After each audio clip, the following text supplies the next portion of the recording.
नमस्कार साथियों, स्वागत है आपका हमारे यूट्यूब चैनल में और हम देख रहे हैं हिंदी नेट सेट अध्ययन। आज हम देखेंगे जो नेट के पाठ्यक्रम में निबंध है उसमें से भारतेंदु का निबंध दिल्ली दरबार दर्पण। इससे पहले हमने भारतवर्ष उन्नति कैसे हो सकती है यह भारतेंदु का निबंध देखा था और आज हम दिल्ली दरबार दर्पण यह हम देखेंगे। और यह पाठ्यक्रम जो है यह net set PhD entrance exam assistant professor in सभी एग्जाम के लिए एक ही पाठ्यक्रम है। तो एक ही इन सभी परीक्षाओं के दृष्टिकोण से हम पढ़ाते हैं और निःशुल्क अध्ययन करने के लिए हमारे चैनल को सब्सक्राइब कीजिए, लाइक कीजिए और शेयर करना मत भूलिए। तो प्रारंभ करते हैं। दिल्ली दरबार दर्पण जो भारतेंदु द्वारा लिखित है। सब राजाओं की मुलाकातों का हाल अलग अलग लिखना आवश्यक नहीं, यानी जो भी दिल्ली दरबार में राजाएं आए थे, जो भी राजा महाराजा आए थे, उन सभी का जो है हाल अलग अलग लिखना आवश्यक नहीं, क्योंकि सबके साथ वही मामूली बातें हुई। सब बड़े बड़े शासनाधिकारी राजाओं को एक एक रेशमी झंडा और सोने का तमगा दिया। यानी याद रखना, जितने ही इस दरबार में जो महाराजा आए थे, राजा महाराजा जो भी शासनकर्ता आए थे, उनको क्या दिया था? एक एक रेशमी झंडा और सोने का तमगा मिला। झंडे अत्यंत सुंदर थे, यानी झंडे झंडे क्या थे? अत्यंत सुंदर थे। पीतल के चमकीले मोटे मोटे डंडों पर, यानी झंडों का जो डंडा था झंडे का वो कौन सा था? पीतल का था। पीतल के चमकीले मोटे मोटे डंडों पर राज्यशोरी का एक एक मुकुट बना था। यानी उस झंडों पर किसका मुकुट बना था? तो राज्यशोरी का मुकुट बना हुआ था। और एक एक पटरी लगी थी जिस पर झंडा पाने वाले राजा का नाम लिखा था। यानी जो उस झंडे पर राजेश्वरी का एक एक मुकुट था और जो जिस राजा को झंडा दिया जा रहा है उस राजा का नाम था। और फर हरे पर जो डंडे से लटकता था, स्पष्ट नीति पर उसके शस्त्र आदि के चिन्ह बने हुए थे। झंडा और तमगा देने के समय श्रीयुत वायसराय ने हर एक राजा से ये वाक्य कहे। यानी जो जिस राजा को श्रीयुत झंडा दे रहा है, झंडा और तमगा देते समय एक वाक्य कहा। क्या कहा? मैं यानी मैं श्रीमती महारानी की तरफ से यह झंडा खास आपके लिए देता हूँ। यानी हर सभी को एक झंडा देते समय श्रीयुत ने एक वाक्य कहा। कौन सा? मैं श्रीमती महारानी की तरफ से यह झंडा आपकी खास आपके लिए देता हूँ, जो उनके हिंदुस्तान की राज्यशौरी की पदवी लेने का यादगार रहेगा। यानी जो राज्यशौरी की पदवी लेने के लिए यादगार रहेगा। श्रीमती को भरोसा है कि जब कभी यह झंडा खुलेगा आपको उसे देखते ही केवल इस बात का ध्यान होगा कि इंग्लिस्तान के राज्य के साथ आप आपके खैरखा राजसी घराने का कैसा दृढ़ संबंध है। वरन यह भी सरकार की यह बड़ी भारी इच्छा है कि आपके कुल को प्रतापी प्रारब्धि और आंचल देखे। मैं श्रीमती महारानी हिंदुस्तान की राज्यशौरी की आज्ञानुसार आपको यह तमगा भी पहनता हूँ। यानी जो श्रीमती महारानी है, राज्यशौरी है, उसकी इच्छा के अनुसार यह तमगा झंडा आपको दे रहा हूँ। ईश्वर करे आप इसे बहुत दिन तक पहने और आपके यानी तमगा जो है बहुत दिनों तक पहने। आपके पीछे यह आपके कुल में बहुत दिन तक रहकर उस शुभ दिन को याद दिलावे। यानी आपके बाद भी आपके घर में यह रहेगा और इस शुभ दिन की याद दिलाएगा। शेष राजाओं को उनके पद के अनुसार सोने या चांदी के केवल तमगे ही मिले। यानी अन्य जो राजा थे उनको क्या था? उनके पद के अनुसार सोने या चांदी के केवल तमगे ही मिले। किलात खां को भी झंडा नहीं मिला। यानी किसको झंडा नहीं मिला था? किलात खां को। यानी किलात खां को झंडा नहीं मिला, पर उन्हें एक हाथी जिस पर 4000 की लागत हौदा था। यानी उसको किलात खान को क्या नहीं मिला था? तो झंडा नहीं मिला था, लेकिन उसके बदले में क्या मिला था? एक हाथी मिला था और उस हाथी पर लगभग 4000 की लागत का हौदा था। जड़ाऊ गहने, घड़ी, कारचौबी कपड़े, कम खाम के थान वगैरह सब मिलाकर 25,000 की चीज़ें तोहफे में मिली थी। यानी 25,000 की चीज़ें किसको तोहफे में मिली थी? तो किलात खां को मिली थी। याद रखना, पूछा जाता है।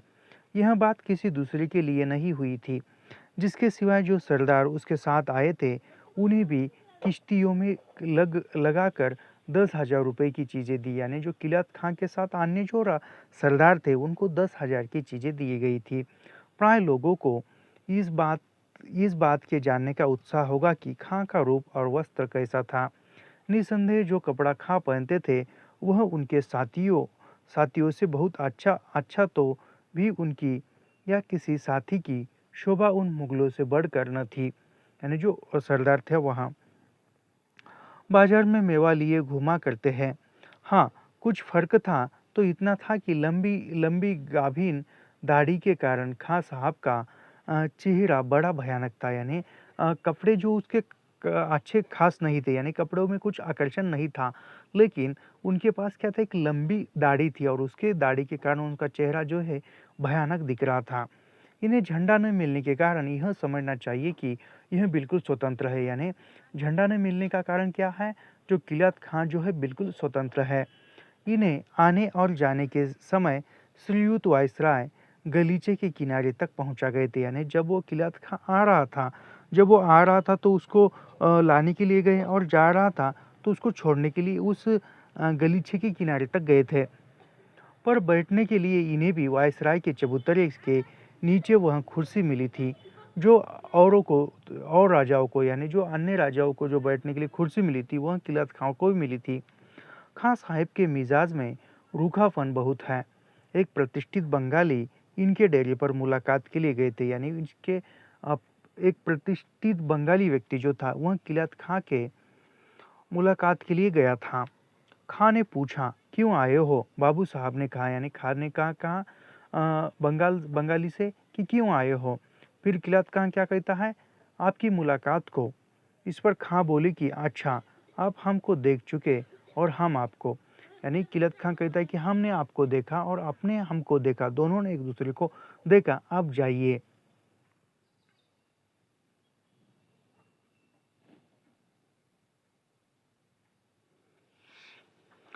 बहुत से छोटे छोटे राजाओं की बोलचाल का ढंग भी जिस समय वे वायसराय से मिलने आए थे, यानी जो वायसराय से मिलने आए थे छोटे मोटे राजा, संक्षिप्त के साथ लिखने के योग्य है। यानी जो भी बातें कही है वह लिखने योग्य है। भारतेंदु कहते हैं, कोई तो दूर ही से हाथ जोड़े आए और दो एक ऐसे थे कि जब एडी कांग के बदन झुकाकर इशारा करने पर भी उन्होंने सलाम न किया। यानी कुछ ऐसे थे, इशारा किया फिर भी सलाम नहीं किया। एडी कांड ने पीठ पकड़कर उन्हें धीरे से झुका दिया। कोई बैठकर उठना जानते ही न थे, यहाँ तक कि एडी कांड को उठो कहना पड़ता था। यानी कुछ कुछ देख अंदर ये था।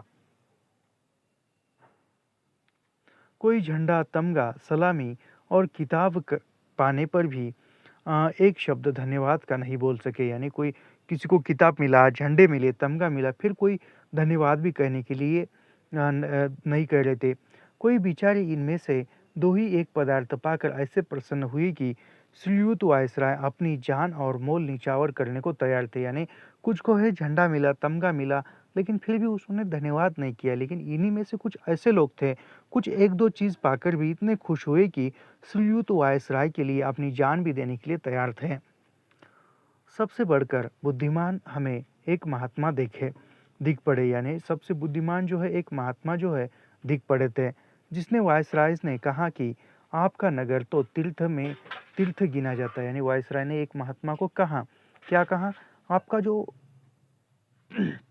नगर है वह तीर्थ माना जाता है, तीर्थ स्थानों में गिना जाता है। पर हम आशा करते हैं कि आप इस समय दिल्ली को भी तीर्थ के समान ही पाते हैं। यानी वायसराय कहते कि आपका जो नगर है वह एक तीर्थ स्थान की तरह है, तीर्थ माना जाता है, और हम आशा करते हैं कि आप जो है दिल्ली को भी तीर्थ के समान पाते हैं। इसके जवाब में वह बेधड़क बोल उठे कि यह जगह तो सब तीर्थों से बढ़कर है। यानी ये समय में क्या कहा उसने कि यह जगह तो तीर्थ से बढ़कर भी है। जहाँ आप हमारे खुदा मौजूद है। यानी जहाँ पर आवश्यक है वहीं पर हम विश्लेषण करेंगे, अन्यथा ऐसे ही पढ़ेंगे। जहाँ पर आवश्यक है वहीं पर अवश्य विश्लेषण करेंगे। यानी वो कहता है कि ये जगह तो सब तीर्थों से बढ़कर है।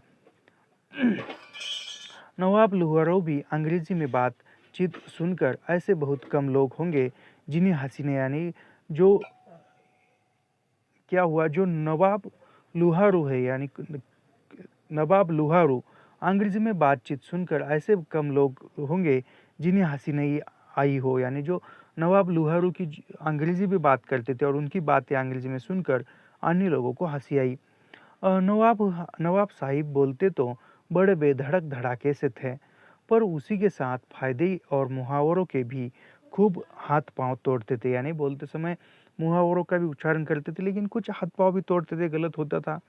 कितने वाक्य ऐसे थे जिनके कुछ अर्थ ही न हो सके, पर नवाब साहिब को अपनी अंग्रेजी का ऐसा कुछ विश्वास था कि अपने मुंह से केवल अपने ही को नहीं वरन अपने दोनों लड़कों को भी अंग्रेजी, अरबी, ज्योतिषी, गणित आदि ईश्वर जाने कितनी विद्याओं का पंडित बखान गए। यानी जो पंडित लुहारू ने अपने बेटे को क्या क्या सिखाया था, अंग्रेजी सिखाई थी, अरबी सिखाई थी, ज्योतिष सिखाया था और गणित यानी मैथमेटिक्स, और ऐसे न जाने कितनी विद्याओं का उन्होंने ये किया था, बखान करवाया था।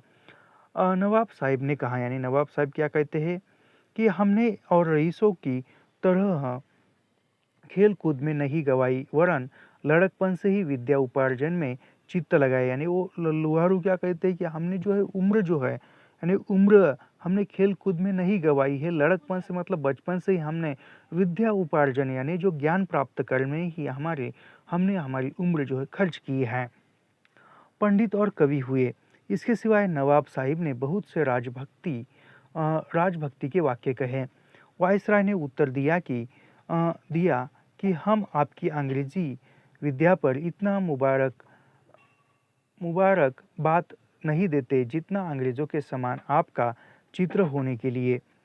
फिर नवाब साहिब ने कहा कि मैंने इस भारी अवसर के वर्णन में अरबी और पारसी का एक पद्य ग्रंथ बनाया। यानी नवाब लुहारू ने क्या लिखा है, एक अरबी और पारसी का एक पद्य ग्रंथ किसने लिखा है, तो नवाब लुहारू ने लिखा है, याद रखना। जिसे मैं चाहता हूं कि इस किसी समय श्रीयुत को सुनाओ, यानी मैं चाहता हूं कि किसी समय में श्रीयुत को सुनाओ। श्रीयुत ने जवाब दिया कि मुझे भी कविता का बड़ा अनुराग है। यानी श्रीयुत ने क्या कहा कि मुझे भी कविता जो है अनुराग है, यानी अच्छी है, और मैं आपसा एक भाई कवि ब्रदर पोएट, यानी मैं आपका एक आप जैसा एक भाई कवि यानी ब्रदर पोएट देखकर बहुत प्रसन्न हुआ। ये कौन कौन कहता है, लुहारू को श्रीयुत कहता है। कवि भाई मतलब क्या है, ब्रदर पोएट देखकर बहुत प्रसन्न हुआ और आपकी कविता सुनने के लिए कोई अवकाश का समय अवश्य निकालूंगा, यानी आपकी जो रचना है वह सुनने के लिए मैं अवश्य इस समय निकालूंगा। ये कौन कहता है, श्रीयुत कहता है। 29 तारीख को सत्र के अंत में महारानी तंजौर वायसराय से मुलाकात को आई। यानी जो 29 तारीख को जो सत्र का अंत था, मतलब 29 तारीख को समारोह था उस दरबार का, और उसमें महारानी तंजौर जो है वायसराय की मुलाकात करने के लिए आई थी। ये ताश का सब वस्त्र पहनी थी, यानी वो जो तंजौर महारानी थी, महारानी तंजौर, उसने ताश का वस्त्र पहना था और मुंह पर भी ताश का नकाब पड़ा हुआ था।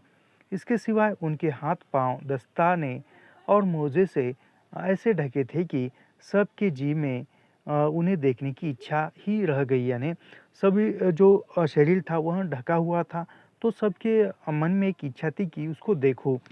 महारानी के साथ मैं उनके पति राजा सखाराम साहिब, यानी महारानी तंजौर जो थी उसके पति का नाम क्या है, तो राजा सखाराम साहिब।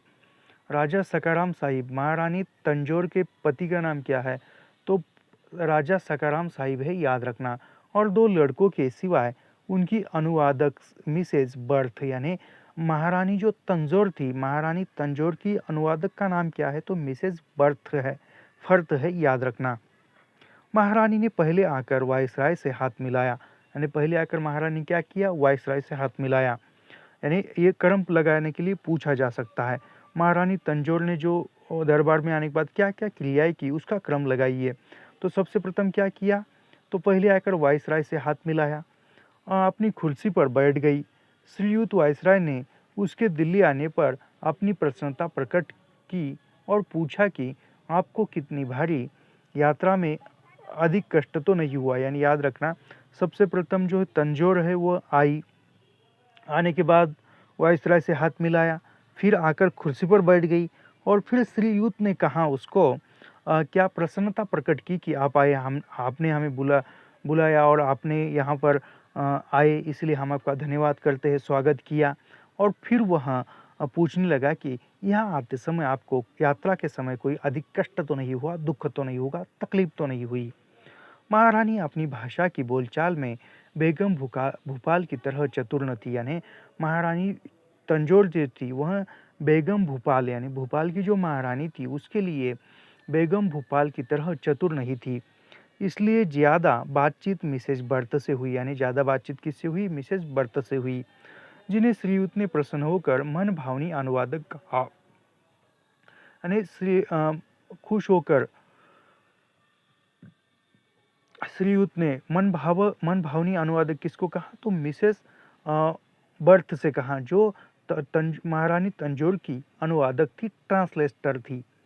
वायसराय की किसी बात के उत्तर में एक बार महारानी के मुंह से यस निकल गया, जिस पर श्रीयुत ने बड़ा हर्ष प्रकट किया कि महारानी अंग्रेजी भी बोल सकती है। यानी किसी बात पर वायसराय के महारानी क्या कहा? यस कहा। तो उसको लगा श्रीयुत को कि महारानी जो है अंग्रेजी भी जानती है, पर अनुवादक मैम साहिब ने कहा कि वे अंग्रेजी में 2-4 शब्द से अधिक नहीं जानती। यानी अनुवादक ने कहा, फर्थ ने, कि वह अंग्रेजी में केवल 2-4 शब्द ही जानती है। जिस प्रकार अभी हमारा एमए हुआ, असिस्टेंट प्रोफेसर का क्वालिफाई हुए और बच्चों को भी पढ़ाते हैं, लेकिन उतनी हमें अंग्रेजी आती नहीं, लेकिन काम चल जाता है। बहुत सारे लोग ऐसे ही है जो हिंदी के अध्यापक है या अन्य किसी भी है, तो काम चल सकता है, लेकिन उतनी परफेक्ट अंग्रेजी हमें आती नहीं है। जो हमने कमी है वो कमी मानना भी आना चाहिए। इस वर्णन के अंत में यह लिखना अवश्य है कि श्रीयुत वायसराय लोगों से इतनी मनोहर रीति पर बातचीत करते थे कि जिससे सब मगन हो जाते और ऐसा समझते कि वायसराय ने हमारा सबसे बढ़कर आदर सत्कार किया। यानी क्या करते हैं यहाँ, जो भी वर्णन होता था, यानी श्रीयुत हर किसी से बात करते थे, तो बात करते समय सबको एक मनमोहित शब्दों में बात करते थे और सबको लगता था जिन जिन जिन लोगों से बात की उन्होंने, उन सभी को लगता था कि वायसराय ने जो है हमसे ही सबसे बढ़कर अच्छी बात की है, अच्छा आदर सत्कार सम्मान किया है। भेंट होने के समय श्रीयुत ने हर एक से कहा कि आपसे दोस्ती करके हम अत्यंत प्रसन्न हुए। यानी सबसे कहा वायसराय ने कि आपसे दोस्ती करके हम जो है प्रसन्न हुए, और तमगा पहनने के समय भी बड़े स्नेह से उनकी पीठ पर हाथ रखकर बात की। 1 जनवरी को दरबार का महोत्सव हुआ, यानी 1 जनवरी को जो है दरबार का महोत्सव हुआ था। 1 जनवरी को याद रखना। यह दरबार जो हिंदुस्तान के इतिहास में सदा प्रसिद्ध रहेगा, एक बड़े भारी मैदान में नगर से 5 मील दूर हुआ था। यानी यह नगर से 5 मील दूर हुआ था, याद रखना। बीच में श्रीयुत वायसराय का षटकोण चबूतरा था, यानी सबके बीच में जो है वायसराय का षटकोणी चबूतरा था, जिसकी गुदमनुमा छत पर लाल कपड़ा चढ़ा और सुनहला रूपहला तथा शीशे का काम बना था। कंगूरे के ऊपर कलसे की जगह श्रीमती राजेश्वरी का सुनहला मुकुट लगा था। 1 मिनट।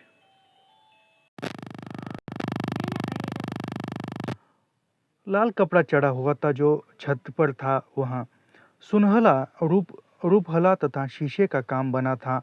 कंगूरे के ऊपर कलसे की जगह श्रीमती राजेश्वरी का सुनहला मुकुट लगा था, यानी जो कंगूरा था उस पर सुनहले रंग का राजेश्वरी का मुकुट लगा था। इस चबूतरे पर श्रीयुत अपने राज सिंहासन में सुशोभित किए हुए थे। उनके बगल में एक कुर्सी पर लेडी साहिब बैठी थी, यानी जो श्रीयुत बैठे थे उसके ही बगल में एक कुर्सी पर एक लेडी साहिब बैठी थी, और ठीक पीछे खवास लोग हाथों में चंबर लिए और श्रीयुत के ऊपर 4 चौबी छत्र लगाए बड़े थे, जो अन्य लोग उनके सैन्य जो थे वहाँ खवास। वायसराय के सिंहासन के दोनों तरफ 2 पेज दामन बरदाद, जिसमें एक श्रीयुत महाराज जम्बू का अत्यंत सुंदर सबसे छोटा राजकुमार, यानी वहाँ पर एक जम्बू का अत्यंत सुंदर सबसे छोटा राजकुमार और दूसरा कर्नल बर्ण का पुत्र था, खड़े थे, और उनके दाहिने बाएं और पीछे मुसाहिब और सेक्रेटरी लोग अपने अपने स्थानों पर खड़े थे। वहां पर वायसराय के चबूतरे के ठीक सामने कुछ दूर पर उससे नीचे एक अर्धव चंद्राकार चबूतरा था, यानी वो एक कुछ नीचे पर एक अर्धव चंद्राकार एक चबूतरा था, जिस पर शासनाधिकारी राजा लोग और उनके मुसाहिब मद्रास और बम्बई के गवर्नर, यानी मद्रास और बम्बई के गवर्नर, पंजाब, बंगाल और पश्चिमोत्तर देश के लेफ्टिनेंट गवर्नर और हिंदुस्तान के कमांडर इन चीफ अपने अपने अधिकारियों समेत सुशोभित थे। इस चबूतरे की छत बहुत सुंदर नीले रंग के छाटन की थी, यानी ये जो दूसरा छोटा अर्धो चंद्राकार जो चबूतरा था उसका रंग कैसा था, नीले रंग का था, याद रखना। जिसके आगे लहरियादार छज्जा बहुत सजीला लग रहा था। लहरिये के बीच बीच में सुनहले काम के चांद तारे बने थे। राजाओं की कुर्सियां भी नीली शाटन से मड़ी थी और हर एक के सामने वे झंडे गड़े थे जो उन्हें वायसराय ने दिए थे, यानी हर एक राजा के सामने जो झंडा गाड़ कर रखा था ऐसे करके, तो वह जो वायसराय ने दिया था वह पीछे अधिकारियों की कुर्सियां लगी थी जिस पर भी नीली छाटन लगी थी। हर एक राजा के साथ एक भारी पॉलिटिकल अफसर भी था, यानी हर एक राजा के साथ एक पॉलिटिकल यानी एक राजकीय ऑफिसर भी था। इसके सिवाय गवर्नर के भारी अधिकारी भी यही बैठे थे। राजा लोग अपने अपने प्रांतों के अनुसार बैठाए गए थे, यानी जो अन्य जो राजा लोग थे वह अपने अपने प्रांतों के अनुसार बिठाए गए थे, जिससे ऊपर नीचे बैठने का बखेड़ा बिल्कुल निकल गया था। सब मिलाकर 63 शासनाधिकारी राजाओं को इस चबूतरे पर जगह मिलती, यानी उस चबूतरे पर कितने शासनाधिकारी बैठे थे, 63। कुछ लोगों को 63 बोलते हैं तो समझ में नहीं आता है, तो 63 बोलना पड़ता है। 63 शासनाधिकारी राजा जो थे वहां पर चबूतरे पर बैठे थे। महाराज अजयगढ़, यानी याद रखना ये नाम जो है याद रखना। महाराज अजयगढ़ बड़ौदा, बिजावर, भरतपुर, चरखारी, दतिया, ग्वालियर, इंदौर, जयपुर, जम्मू, जोधपुर, करौली, किशनगढ़, पन्ना, मैसूर, रीवा, उड़छा, महाराणा उदयपुर, महाराव राजा अलवर, बुदी, महाराज राणा भलावर, राणा धौलपुर, राणा विप्रालसपुर, बमरा, बिरोदा, चंबा, छतरपुर, देवास, धार, फरीदकोट, नींद, खरोद, कूच बिहार, मंडी, नाबा नाहक, राजपीपला, रतलाम, समथर, सुकेत, टिहरी, रावा, जिगनी टोरी, नवाबटोक, पटौदी, मलेरकोटरा, लुहारू। ये लुहारू कहाँ का राजा था, तो लुहारू जो है वह मलेरकोटला, लुहारू, जूनागढ़, जोरा, जुहाना, बल्हावपुर, जागीरदार, अलीपुरा, बेगम भूपाल, निज़ाम हैदराबाद, सरदार कलियासी, ठाकुर साहिब भावनगर, मुरबी, पीपलोदा, जागीरदार, पालदेव, मीर खैरपुर, महंत कोदका, नंदगांव और जामनवागर। याद रखना ये इतने 63 राजा जो थे वहां पर मौजूद थे। वायसराय ने सिंहासन के पीछे परंतु राजसी चबूतरे की अपेक्षा उससे अधिक पास धनुष्य खंड के आकार की श्रेणियां चबूतरों की ओर बनी थी, यानी जो धनुष्य आकार की श्रेणियां बैठक लगाई गई थी बैठने के लिए, जो 10 भागों में बांट गई थी। इन पर आगे की तरफ थोड़ी सी कुर्सियां और पीछे सीढ़ी नुमा बेंच लगी थी जिन पर नीला कपड़ा मड़ा था। ऐसे राजाओं को जिन्हें शासन का अधिकार नहीं है, यानी जो बेंच पर जो बैठे थे उनको शासन का अधिकार नहीं था, और दूसरे सरदारों, रईसों, समाचार पत्रों के संपादकों और यूरोपियन तथा हिंदुस्तानी अधिकारियों को जो गवर्नमेंट के न्योते में आए हैं, यानी जो अन्य लोग जो थे, शासन अधिकारी, यूरोपियन, हिंदुस्तानी पत्र, समाचार पत्र के संपादक, गवर्नमेंट अधिकारी जो थे, उनको जो है न्योता मिला था, मतलब आमंत्रण दिया था, जिन्हें तमगा देखने के लिए टिकट मिले थे, बैठने की जगह दी गई थी। ये 3000 अनुमान होंगे, यानी जो अन्य लोग जो है तमगा देखने के लिए आए थे, वो उनकी संख्या कितनी थी, तो वो 3000 थी, याद रखना। किलात के खां गोवा के गवर्नर जनरल, विदेशी राजदूत, बाहरी राजाओं के प्रतिनिधि, समाज और अन्य देश संबंध कांसल लोग की कुर्सियां भी श्रीयुत वायसराय के पीछे सरदारों और रईसों के चौकियों के आगे लगी थी, यानी जो अन्य लोग थे उनकी। दरबार की जगह दक्षिण तरफ, यानी दरबार की जो जगह थी वह दक्षिण तरफ थी, मतलब दक्षिण दिशा की तरफ थी। दक्षिण का मतलब है दक्षिण। 15,000 से ज्यादा, यानी 15,000 से ज्यादा सरकारी फौज हथियार बांधे लैंस खड़ी थी, और उत्तर तरफ राजा लोगों की सजीली पलटने, यानी उत्तर तरफ जो थी राजा की, जो भी राजा लोग आए थे उनकी सैन्य वो खड़ी थी। भांति भांति की वर्दी पहने, यानी अलग अलग रंग की वर्दी पहनी थी, और चित्र विचित्र शस्त्र धारण किए पराबंदे खड़ी थी। इन सब की शोभा देखने से काम रखती थी। इसके सिवाय राजा लोगों के हाथियों के परे, जिन पर सुनहली अमारिया कसी थी, यानी जो हाथी को भी वो सजाया गया था, और कारचोबी झूले पड़ी थी।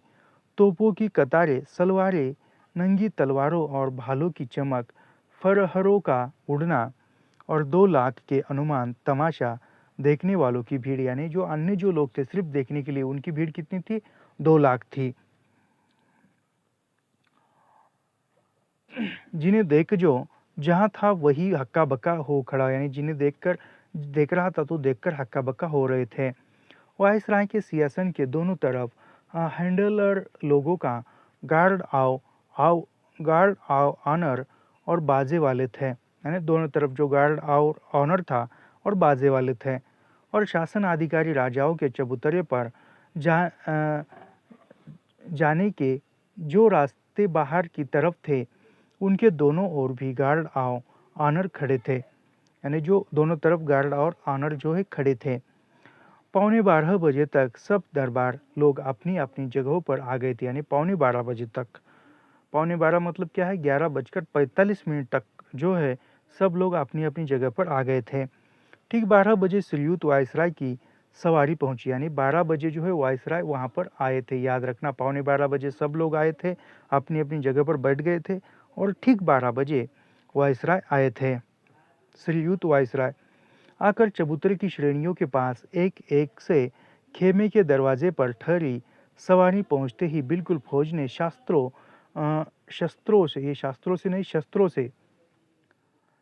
से सलामी उतारी, पर तोपे नहीं छोड़ी गई।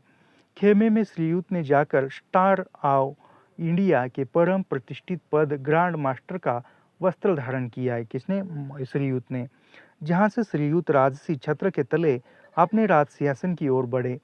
श्री लेडी लीडर श्रीयुत के साथ थी, और दोनों दामन बरदार बालक, जिनका हाल ऊपर लिखा गया था, जो एक पंजाब का था, नहीं जम्मू का था, पीछे 2 तरफ दामन उठाए हुए थे। श्रीयुत के आगे आगे उनके स्टाफ के अधिकारी लोग थे, यानी श्रीयुत आ रहे थे और उनके आगे आगे उनके स्टाफ के लोग थे। श्रीयुत के चलते ही बंदीजन हेरल्ड लोगों ने अपनी तुरहिया एक साथ मधुर रीति पर बजाई, और फौजी बाजे से ग्रांड मार्च बनने लगा।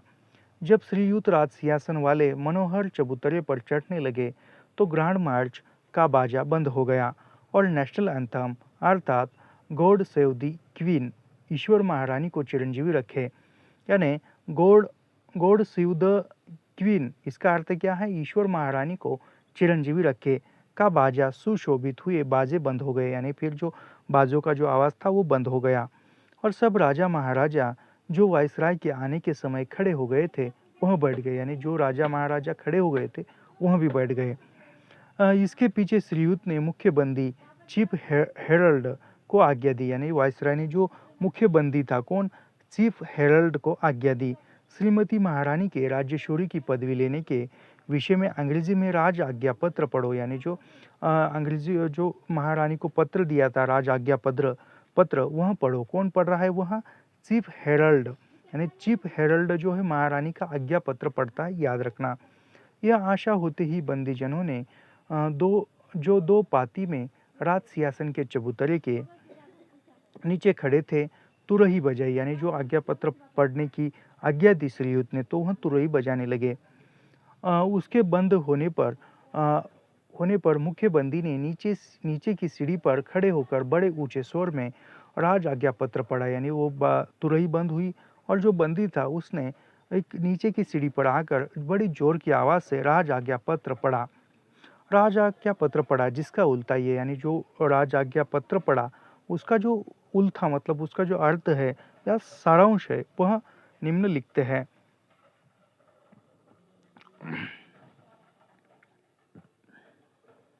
महारानी विक्टोरिया ऐसी अवस्था में कि हाल में पार्लियामेंट की जो सभा हुई उसमें एक एक्ट पास हुआ, यानी महारानी विक्टोरिया उस राजाज्ञा पत्र बंदी पढ़ रहा है और वो कह रहा है कि अभी पार्लियामेंट में एक सभा हुई और उसमें एक एक्ट का अर्थ होता है कायदा, पास हुआ जिसके द्वारा परम श्रद्धालु महारानी को यह अधिकार मिला है, यानी उस एक्ट के अनुसार उस नियम के अधीन राज्यशोरी को महारानी को यह अधिकार मिला है कि यूनाइटेड किंगडम और उनके अधीन देशों की राज संबंधी पदवियों और प्रशस्तियों में श्रीमती जो कुछ चाहे बढ़ा ले, यानी श्रीमती जो है कुछ चाहे बढ़ा ले। इस एक्ट में यह भी वर्णन है कि ग्रेट ब्रिटेन और आयरलैंड के एक में मिल जाने के लिए जो नियम बने थे उनके अनुसार भी यह अधिकार मिला था कि यूनाइटेड किंगडम और उसके अधीन देशों की राज संबंधी पदवी और प्रशस्ति इस संयोग के पीछे वही होगी जो श्रीमती ऐसे राज आज्ञा पत्र के द्वारा प्रकाश करेगी जिस पर राज की मुहर छपी रहे, यानी जिस राज आज्ञा पत्र पर राज्य की मुहर लगाई हुई है। और इस एक्ट में यह भी वर्णन है कि ऊपर लिखे हुए नियम और उस राज आज्ञा पत्र के अनुसार जो 1 जनवरी 1801 यानी कब हुआ था वह दरबार 1 जनवरी 1801 को राज्य से मुहर होने के पीछे प्रकाश किया गया। हमने यह पदवी ली, यानी महारानी ने यह पदवी ली कौन सी? विक्टोरिया ईश्वर की कृपा से ग्रेट ब्रिटेन और आयरलैंड के संयुक्त राज्य महारानी स्वधर्म रक्षिणी, यानी क्या लिखा था उस पर? पदवी कौन सी मिली थी?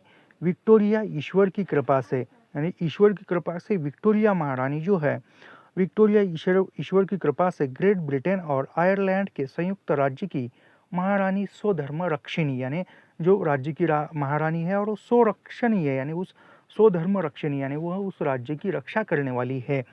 और इस एक्ट में यह भी वर्णन है कि उस नियम के अनुसार जो हिंदुस्तान के उत्तम शासन के हेतु बनाया गया था, हिंदुस्तान के राजा का अधिकार जो उस समय तक हमारी ओर से ईस्ट इंडिया कंपनी को सुपुर्द था, यानी हमारी ओर से जो ईस्ट इंडिया कंपनी को अधिकार जो है सुपुर्द था, अब हमारे निजी अधिकार में आ गए हैं, यानी आप जो है हमारे निजी अधिकार में आ गए। तो यहाँ पर हम रुकते हैं। तो ऐसे ही अध्ययन करने के लिए हमारे चैनल को सब्सक्राइब कीजिए, लाइक कीजिए और शेयर करना मत भूलिए। धन्यवाद।